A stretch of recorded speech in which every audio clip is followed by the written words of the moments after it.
नमस्कार, मी डॉक्टर मयुरी आवाडवाग. आपल्या pregnancy care month by month या सिरीजमध्ये आज आपण बोलणार आहोत 5व्या महिन्याबद्दल.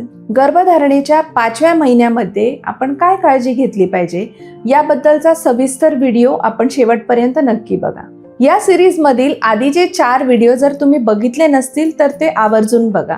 5वा महिना खरं तर प्रेग्नन्सीचा गोल्डन पिरियड म्हणून ओळखला जातो. परंतु हा काळ जितका सुंदर आहे तितकाच महत्त्वाचा देखील आहे.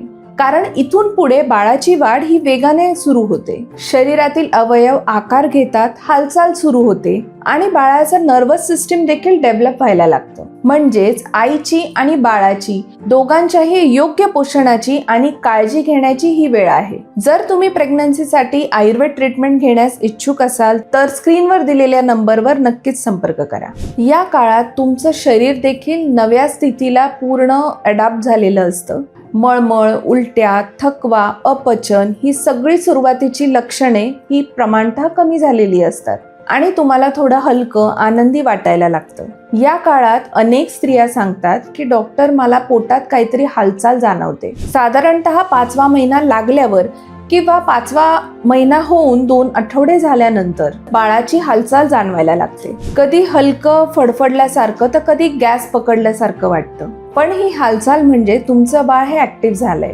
या महिन्यात तुमची भूक वाढते कारण बाळाच्या वाढीसाठी शरीराला अधिक न्यूट्रिशनची गरज भासते. म्हणून या दरम्यान आहार हा खूप महत्वाचा आहे. सकाळी रिकाम्या पोटी म्हणजेच एम्प्टी स्टमक जास्त वेळ राहू नका. दर 3-4 तासाला हलकं पण पौष्टिक खा. जसं की घरात शिजवलेलं अन्न, मूग डाळीचं सूप किंवा खिचडी, ज्वारीच्या लाया, फ्रूट्स किंवा दुधाचे पदार्थ. तूप दिवसभरातून 3 ते 4 चमचे आहारातून नक्की घ्या, कारण ते बाळाच्या स्नायू आणि मेंदूच्या विकासासाठी उपयुक्त आहे. थंड पदार्थ, जास्त तेलकट, तिखट किंवा गुणधर्माने उष्ण असलेले पदार्थ म्हणजेच तूर डाळ, मसूर डाळ, बाजरी, कुळीथ हे पदार्थ टाळा. कधी कधी या काळात जास्त खाण्याची इच्छा होते, पण पोषक आणि प्रमाणात खा. 5व्या महिन्यात बाळाचं वजन वाढायला लागतं आणि त्यामुळे तुमचं वजन देखील वाढतंच. थोडं पोट दिसायला लागतं आणि चालताना देखील हेवीनेस जाणवतो. तसेच काही महिलांना पाठीचा किंवा कमरेचा त्रास सुरू होतो. म्हणून स्लो वॉकिंग, थोडीशी स्ट्रेचिंग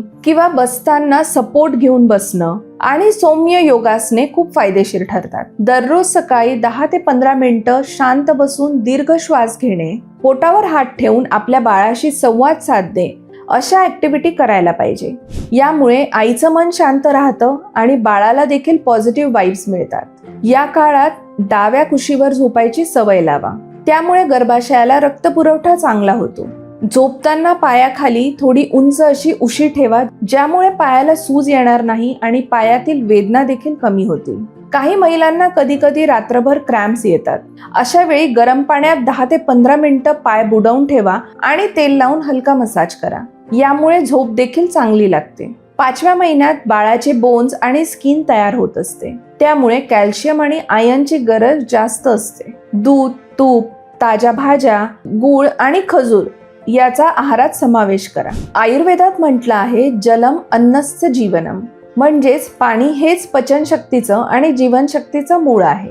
त्यामुळे आवश्यकतेनुसार पाणी प्या, कारण डिहायड्रेशनमुळे ऍसिडिटी आणि कॉन्स्टिपेशन होऊ शकतं. या काळात इमोशनल स्टेबिलिटी पण खूप महत्वाची आहे.